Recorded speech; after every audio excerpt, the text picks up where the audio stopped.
Welcome to the Evolvepreneur AI Advantage Show, and I'm your host, Richard Wray. My mission is to help entrepreneurs understand AI and use it to their advantage. Join me today where we dig deep with our guests and get you the best concepts and strategies. Today's special guests are Grant and Rob from Brand Scientist. Grant and Rob state that your brand extends well beyond logos, colors, and promises. It encapsulates all of the emotions your products evoke. Today, we're talking about how to use AI to enhance your brand. Grant and Rob, welcome to the show. Great to have you both here, guys. And this is the first to have more than one person on the show at the same time. So that's going to be an interesting thing. And I'm probably going to have to change the layout of my screen to handle that. But all is good today. But guys, tell me, the question I always ask my guests, where in the world are you? We're in Sydney, both of us. Fantastic. Not too far from me down the road. Great. But we're at either end of the city, so either end of the bay. You got to keep some distance between yourself for safety reasons. I understand. I get it. Exactly. All is good. All is good. So, guys, give me a little bit of background. Tell me about Brand Scientists and the sort of stuff that you do, and then let's move into the AI world. Well, Richard, I come from the agency background. I ran my own agencies for a number of years internationally, and I sold them all in 2019. And what I've always done with clients is build strategy, build campaigns, and great market share for them. But my number one passion has always been brand. And it's only of late that I'm noticing the value where brand really is. And throughout my 35 years, I had the good fortune of having 15 of my clients go on to sell their business due to the market share and the brand that they created. And it was the very first customer that I dealt with who actually went and sold the badge for extra money over and above the goodwill of the business due to the value of what the brand or the business held. Interesting. And that was a very turning point for me. I didn't realize it at the time, but I went to do that another 14 more times. And through those negotiations, I've got to learn where business owners believe that it's only the prerogative of large business that they are the only ones who can go out and have the budget to brand. Mm-hmm. And that's the biggest misconception out there. All businesses need to create brand because brands become valuable to customers. And so therefore, we always profess to say, well, how do we get business owners at an earlier stage to come on and start working their brand rather than at the time when they're about to exit or they're about to merge or they're about to amalgamate, or they're about to do whatever they want to do, that they've got the fifth gear in their business with the view to create leverage. So the thing that I've always done is I always worked on brands as to how to make them identifiably famous, valuable, and make sure that the brand promise is always kept. With tied up with Rob, and we've known each other a number of years, we've worked on a number of projects, we were able to pivot the positioning of where brand is to bring it into the tech space, because one of the things that we believe strongly is that in 3 years' time, the advent of AI is going to really revolutionize the way business is done. And it's a known fact that more businesses with less people will be reaching $1 billion than ever before. Yep. So 20, 30 years ago, you used to have 10,000 people to get to $1 billion. You're going to get to a handful of people now to reach that number. And the one thing that you need to have is a brand in place in order to establish what that relationship is. With AI, a lot of intellectual property is utilized, and therefore no lawyer can keep your copyright or your patent protected to that nth degree. And the only best way that you can really look after your intellectual property is to connect it to a brand. And so I tied it with Rob, and we came up with some interesting things. That's massive. So go ahead, Rob, please. Yeah. I was going to say he's bang on there. You know, my background is in the digital marketing space as well, more in the advertising space and the marketing space than agency-led. I had an agency as well. But what I've recognized in the last couple of years, and here we are in the AI Advantage show, is that I've been pretty much rendered obsolete. You know, whenever I'm Can we finish the interview now then? I mean, yeah, we shouldn't. Yeah, well, we can so, but here's the thing with AI has rendered my skill set almost obsolete. Yes. There's still humans required, right? But there's less requirement. I don't need a developer anymore, for instance. I can just go to ChatGPT and they can write all the code that I need. I just need to know how to utilize that in a way that's actually relevant to the thing that I'm trying to do. And if I don't know how to do that, I can go to Upwork and in 25 seconds, I can have somebody do that for me that knows it better than me. But what I don't need is I don't need development skills anymore because that's been replaced. And there's so many things in the digital space that have been replaced. For a long time, we've had AI that's existed inside of Google pay-per-click. Google does a really good job of optimizing your campaigns for you. Facebook, the platforms do a really good job of optimizing your campaigns for you, but you still need a human to operate it. But the point is, many people have been made redundant as a result of that. But the one single thing in this world that AI can never take away or never do is build a brand.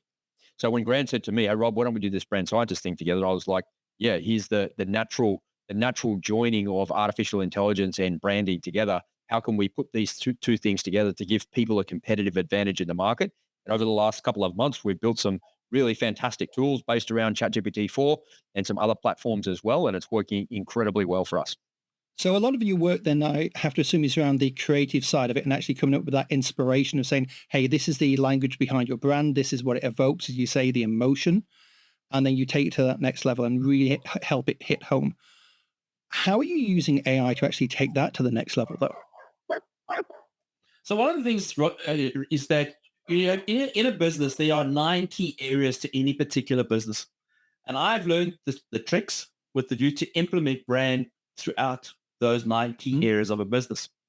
Where Rob plays a valuable role is in the sense is how do we execute that and make it easier for the business owner to embrace that with the view to implement that. And that's where the tools that Rob has come up with that has really been very revolutionary in how we go forward. So Rob, tell us about these tools.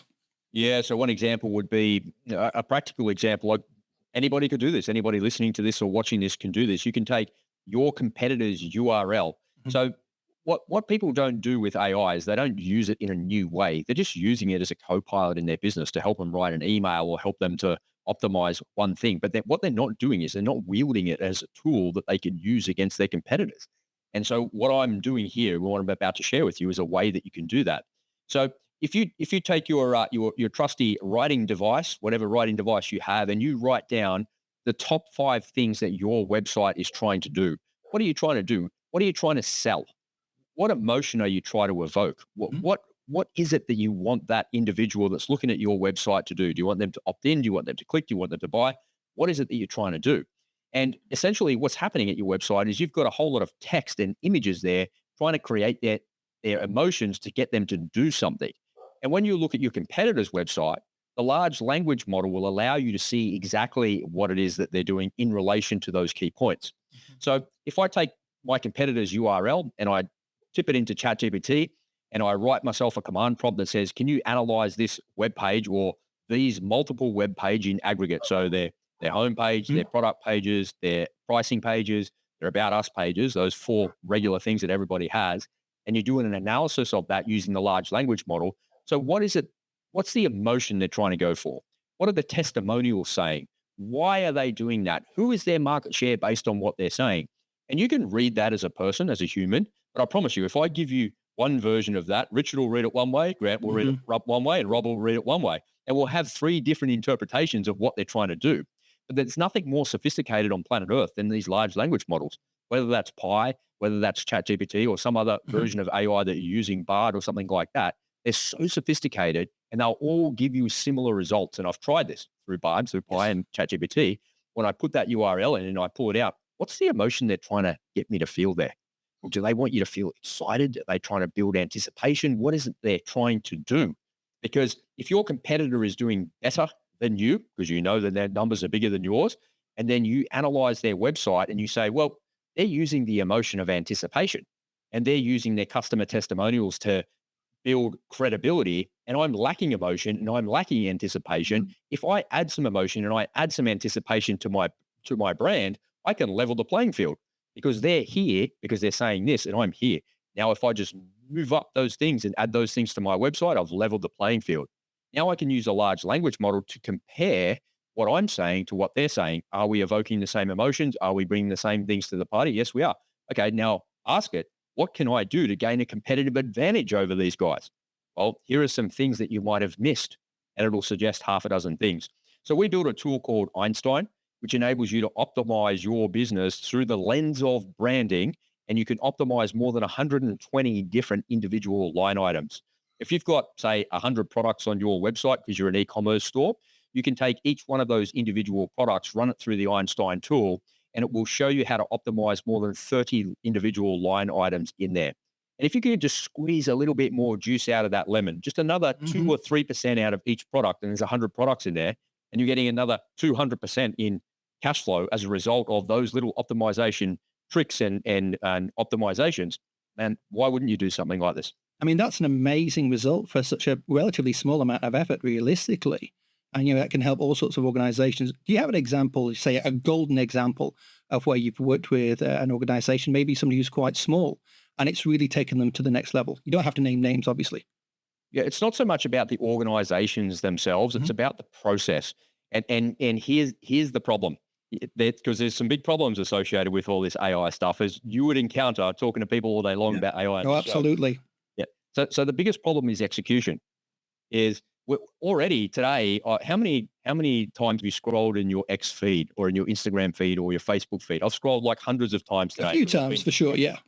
Yeah, I've looked at my social media and I'm flooded with information. I've looked at 25 emails today. I've written a blog post. I've edited a video. There's so much information coming at me.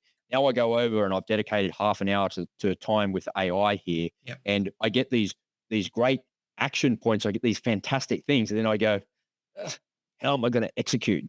So it's not so much about the people that we've helped and move them forward and help them get the result. It's about the people that use the tools and execute on the tools are the ones that actually get the most out of it.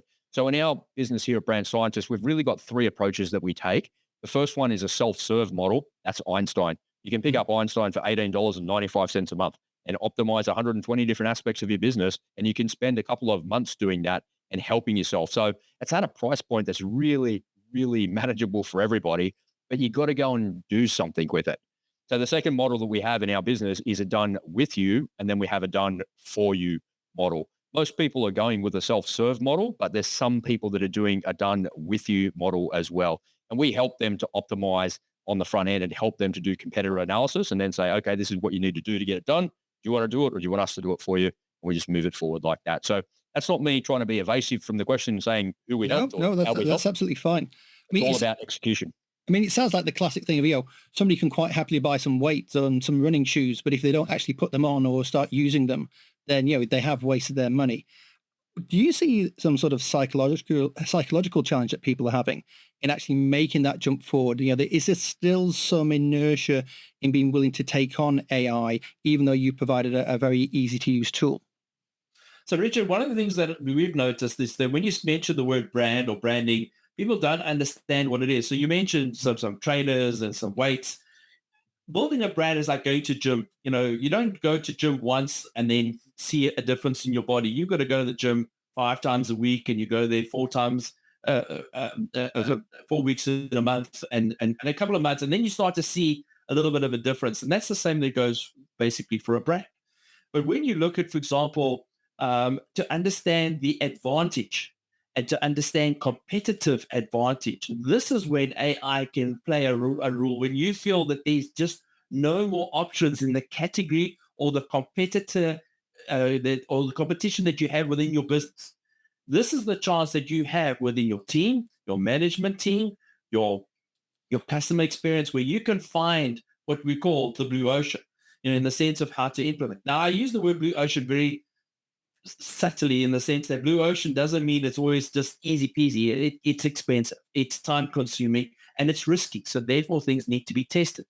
But the tools that Rob has created has really just made it so much easier that teams can now sit and really just try and lock where their opportunity and their advantage would be over their competition, with the view to gain more market share. And ultimately, that is exercising the brand value, the brand code, the brand promise, and ultimately that's where you get your own market share. So, I would add to that. Yeah, sorry to keep interrupting you there. I would add to that by saying that there is a huge reluctance for people to take up AI, but it's not because of what you think. It's because it just seems like another calculator. Just Yeah. seems like I can use Excel. I can create a thing, but can you make a pivot table on Excel? Do you even know what a pivot table is? You know how to do that? Are you able to pull some? We don't need to do that anymore because AI can do it all, right? So Yeah. And you know what? That particular example made my life so much easier rather than my wife coming to me constantly saying, "Hey, can you help me with another pivot table?" And it's like, that is now gone. Yeah. I don't have to constantly harass my brother for coding advice. Yeah, it's like just go to. He was the one that said it to me. Stop asking me, Rob. Go to ChatGPT. It will tell you. You know, all jokes aside, you know, there is a huge reluctance to embrace this, and that is also an opportunity and a severe risk. In my view, I think that the 10% of people that are using AI in the way that I'm describing, Mhm. meaning trying to level the playing field and get a competitive advantage and make your competitors redundant, I think there's a ladder of escalation. And the 10% of people using it are going to make the 90% of people that are going, they're going to make them redundant. And the ladder of escalation that I use, the first run on the ladder is ignorance, where people go, it's just another calculator. It's not a big deal. But then there's someone like me on the other side looking at your website, trying to understand every single aspect of your website to gain a competitive advantage to level the playing field. So that the next run on the ladder of escalation is redundancy, and the final run is obsolescence. And what will happen to if you're not careful is that you're going to wake up one day and there's going to be no customers left, and you're going to still be spending $1,000 a day on your advertising campaigns. Going, why are we spending $7,000 a week and the ads are still not working? What's going on here? And what's going to happen is it's not that your ads are not working, is that your competitor's website is more optimized to the user because they've used AI to look at your website to level the playing field. And now they've got a competitive advantage against you that you didn't even realize that they've seen. And when you look at their website, you'll go, well, it doesn't seem that much different. But using the large language model, you're able to extract the emotion, you're able to extract the methodology and what you're trying to do with the words and the product and the services and how you ascend them through your funnels. So it's all about using this to gain the competitive advantage, level the playing field, lay the foundation, and then get ahead of the competition. And I'm really afraid that the 10% of people that are doing that are going to make the 90% that are not redundant because their customers and their market share will go away. And how long can you spend $1,000 a day on advertising and not get a return? Well, not very long. All businesses will go out of business pretty quickly if that happens. I mean, you said a bunch of things there that I find very, very interesting. I mean, at the most simple level, I mean, just to go back to old sports analogies, it feels like, for that 90% that you talked about, they should be going into the boxing gym and there should be that classic sign on the wall that says your opponent is training harder than you. Yes, Correct. absolutely. Yeah. 100%. But the other part of it is, for me, when I look at this, especially with what you've just said, the idea of somebody looking at their own site and not being able to understand why things aren't going as well as they have. Do you find that people are just too close to their own creations? Have maybe got these emotional links? Hey, I've done a great job before. Why isn't it working out? Is it emotion? Is it, a machine can't tell me how to do this better? I mean, what's going on there? So one of the things that I think is important that a lot of business owners believe they are BS. Uh-huh. Okay. And that is the big elephant in the room sometimes. You've got to be real. I've always said, give the customer what he wants. Don't give him what you think he wants. And so therefore, it's important to move where the customers are going. So for example, Airbnb came on and the hotel industry did not see that coming. Uber came onto the scene and the taxi industry did not see that coming on. The food delivery services came on and the fast food guys are struggling. Oh, look at Netflix and so many examples over the years. It's been amazing. So, but once again, the customer has this expectation of delivery. So where must the business pivot to? So therefore, it's imperative that you keep your eye on the customer and what they want and be able to adapt your communication, your value, your delivery, and all the touch points that are generated in your business in order to make that sale happen, for the sale to be memorable, for the sale to have enhanced value that you will tell someone else, is ultimately the best way that you can ensure that your brand is remembered when needed. Yeah, I would add to that as well that there's a reluctance to use it because they're not sure what to do with it on the other side. What I'd encourage people to do with their ChatGPT-4 account is to take the URL of their personal website, pop it into GPT-4, and ask it what emotions would a user, a viewer, a potential customer feel when they read the text on that website. But before you do it, take your writing device and write down what you want them to feel, and then ask the large language model if that's actually, in fact, what they feel. Because the large language model is far better at interpreting the words on your website than you are. And this goes to the very heart of what Grant says all the time about branding. You've got to give customers what they want, not what you think they want. I don't know what they want. You've got to get that feedback from them to figure out what it is that they want. And the only way that you get that positive feedback from them is by looking at your checkout and looking at your bank account. If your bank account is growing, you're giving them what they want. And if it's not growing, then you've got to shift and move until it actually happens. The other thing that needs to be kind of raised there, and not a lot of people talk about this in branding, and nobody that I can find on YouTube or wherever else you look at for your content is talking about this as it relates to AI. And I think this is a really, really important point. I want people to lean in and listen to this important point. And as soon as I say it, you'll go, yeah, I know, of course. But why isn't anyone saying it? All right, this is the point. The way people buy has completely and totally changed because of these devices. I've got my phone in my hand. If Richard is trying to sell me something or Grant is trying to sell me something, I'm listening to you as you're saying, and I'm going, yeah, and I'm Googling you as I'm saying it, or I'm Googling what it is that you're saying to me to see if it's fact. I had my son do that to me the other day, and I nearly slapped his phone out of his hand because I thought it was rude, right? So I said something that was a bit controversial to him, and he goes, "That's not true, Dad." And I said, "Stop fact checking me as I'm talking to you, right?" And that's how the buyer behavior has changed. So because buyer behavior has changed, what you need to do is to make sure your brand is moving and shifting and pivoting with that buyer behavior. Because if you're not shifting with the buyer behavior, you're going to be left behind. And the only way that you can shift and to do that is to understand the emotions that people are feeling. So the way that here's another practical tip that people can use if they're watching and listening is to use the analogy of storm clouds on the horizon. Because storm clouds that are on the horizon, we live in a world of doom and gloom continuously. But if I was you, I don't want to tell you what to do, Richard, but I'd probably buy this thing because that is coming down the pike at us, and that is going to cause some trouble there for you. So you probably should get this to protect yourself from that. So using the analogy of storm clouds on the horizon takes away the need for me to actually use sleazy sales techniques, awful sales strategy on my website, and this awful copy that's on my website. So if I can highlight things by saying, as an example, the 10% of business owners that are going to use AI are going to make 90% of business owners redundant. Are you using AI to get a competitive advantage in your business? No, I'm not. Well, why not? You don't want to be in that 90% group, do you? No, I definitely don't. Well, come over here and fix your brand. Okay, cool. So it's a natural progression, and somebody's making the decision to buy without saying, do you want to buy? And this is classic, head buried in the sand scenario. Exactly. Yeah, absolutely. Exactly. I mean, So Richard, at point 3, following from what Rob just said, this is where we talk to business and say, this is where they're leaving money on the table. Yep. Because ultimately they're coming to work and they're working very hard, but they're not collecting as much as they possibly can. And all that you need to do is just by utilizing what Rob has just said in the sense of just using the AI with the view to investigate, to innovate, with the view to find a form of disruption, are the kind of aspects that sort of makes the brand relative and relevant to the target audience that you're going with the view to maximize revenue profit. Mm-hmm. You need to make sure that you sit in your customer's shoes, make sure that it's easy to deal with you, it's easy to communicate with you. And that is where a lot of business owners think it is easy, but it's not. So therefore, we say to business owners, don't leave money on the table, utilize AI, get to understand the customer, get to know where they are, get to know their buying habits, in order to make sure that it is seamless rather than more complicated as it was in old school times.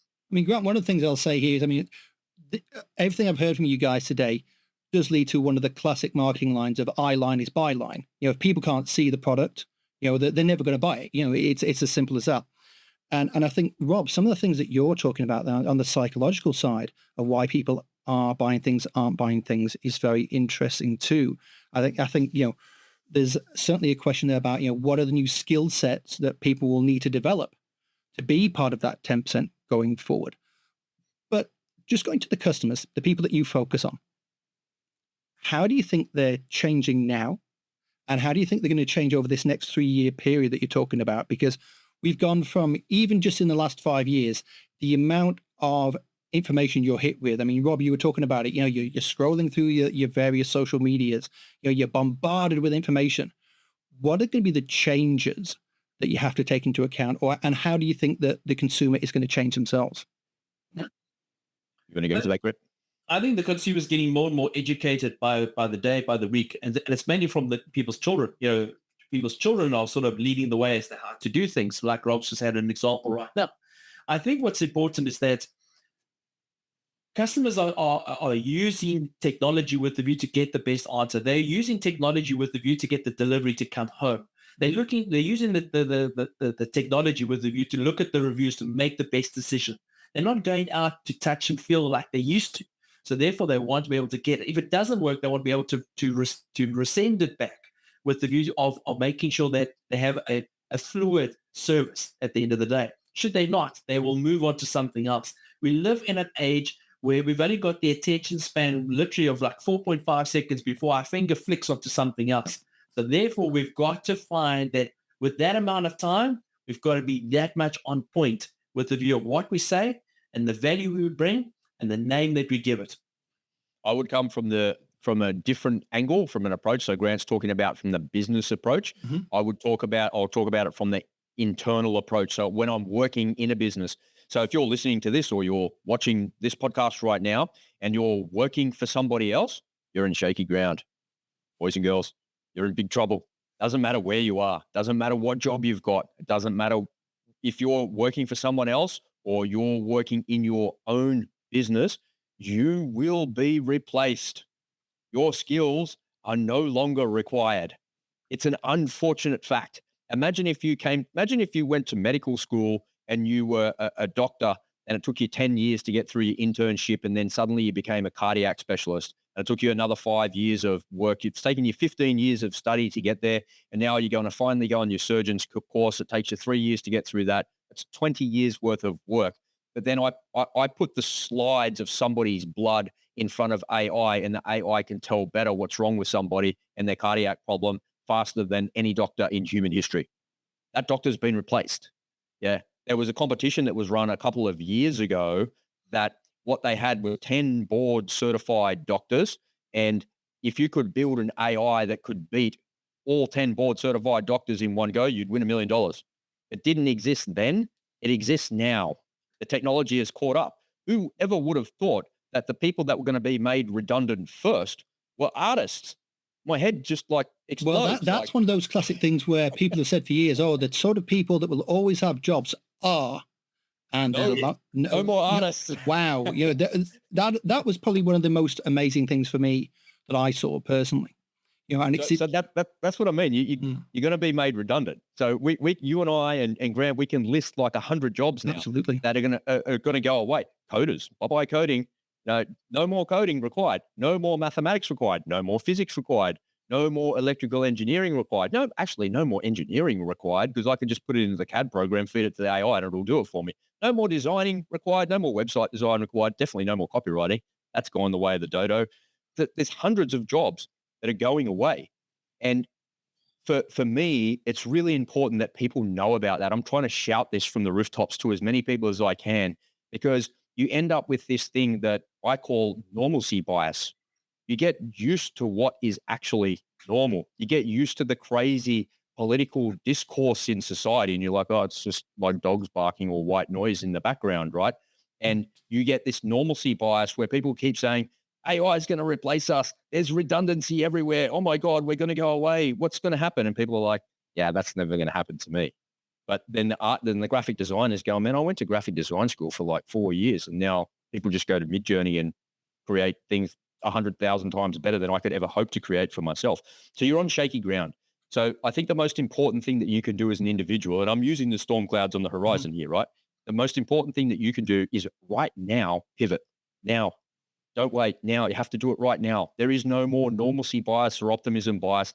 This is your self-preservation is required now. If something's going wrong, if you've got a broken arm and you're bleeding out, what's the first thing that you do? You don't fix the broken arm. You cover the bleed, right, and stop the bleeding, and then you fix the broken arm. You're bleeding out right now, and you don't realize it because AI is coming for your job. It's coming for your role, and you have to pivot and adjust. And what Grant Grant and I have done with Brand Scientist is we've blended those two things together, because the one thing that AI can never, ever take or never, ever do is build a brand. It can't do that, no matter how hard it tries or how good it is or how good artificial general intelligence is. And the singularity, people don't realize as well, Richard, I don't know if you know this, but the singularity is actually here. I don't know if you've seen it, but Microsoft in the last couple of weeks have released the ability to have agents.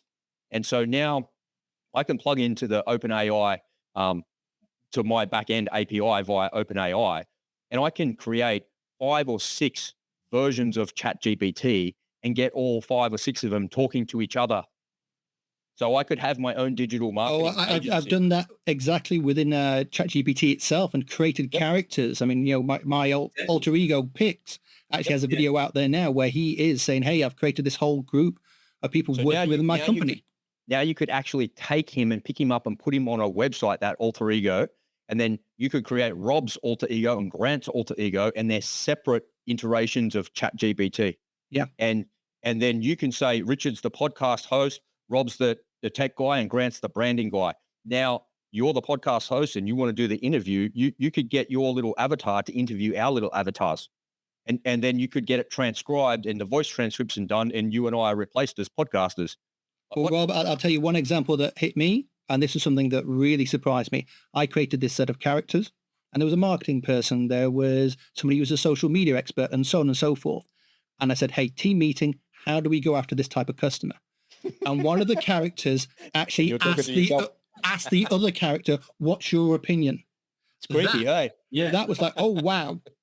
That was the moment when I thought, okay, this is really impressive. And if you embrace it, it's great. And being in that 10% is crucial. So now, Richard, what you've just said there is incredible in the sense that, you've got merchandise opportunities, you've got licensing opportunities, you've got revenue shows opportunity, you've got training course opportunities. What you're entering into is what you call exponential organizations. Massive transformational purpose is where business is going. Like I said in the very beginning, more businesses are going to make $1 billion with less people. And it's all going to be through AI. And right now, where we are, we're 3 years ahead of the game. In 3 years' time, we're going to be too late. So therefore, what Rob is saying, get on. As much as there's crowds, I talk businesses are going to pivot. Customers are choosing their method on how they want to buy from you. You either adapt or they will move on to something else. The customer is not brand loyal if he's not getting value. Absolutely. So guys, I'm going to ask you one final question for today, and it's probably the most important question for this section, is if there was one piece of advice that people were to take away from the session today. You've already given some fantastic advice, but if there's one thing, one nugget, what would it be? Right. my one piece of advice, I've got to give a shameless plug here. I want you to come on over to brand-scientist.com/Einstein and just come and have a look at the tools that we've created, because what I want you to do is to be in the 10%. That would be my piece of advice. But I don't want to just say, be in the 10%, go and learn AI, because then you're left to your own devices. I want to give you a practical way of actually doing that. brand-scientist.com/Einstein, and it's spelled with an AI. See where we did that? Einstein with an AI. And you can just have a read and watch the videos there on that page, and it explains exactly how you can use AI to optimize more than 120 different aspects of your business through the lens of branding to gain a competitive advantage. So my piece of advice is make sure you're in that 10% of people that are embracing AI, and don't be made redundant by that 10%. Don't fall into the wrong category. Makes sense. Grant, any final thoughts from you? So, Richard, I always say that, a CEO or a business owner has 3 key jobs, but building a brand is job number 2. And building that brand is the best thing you can do is by starting early, being consistent, and making sure that you are adapting to the market and the trends on the platforms that are provided to you. As long as you can test it, as long as you can measure it, you can manage it. But where you've got to really look at it is, at the end of the day, is make sure that you're pivoting with a view to being relevant rather than staying old school because that's all that you know. So I think we'll come to, for example, the brand-scientist.com. There's the videos are there. There's even some free tools that we've put on there. And then we get the Einstein with the view to go do the understanding of the competitive analysis. I think that ultimately, when you know where you're standing, you've got an opportunity to know where you go. Fantastic. Well, guys, I am looking forward to getting you both on the AI Advantage Pro live event 2 in the not too distant future, where we can talk about this a little bit more and get some feedback from potential users and customers. So, guys, thank you for a really great conversation today. Awesome. My pleasure. Thanks, Richard. Thank you, Richard. Well, that's a wrap on another awesome guest episode for the Evolvepreneur AI Advantage Show. Just before you go, if you'd like this episode, we would be very grateful for a 5-star review. Please also consider recommending the show to a friend or two. Make sure you subscribe for future episodes at aiadvantage.show right now. Until next time, I'm Richard Wray, and if you're an entrepreneur, get the AI advantage today.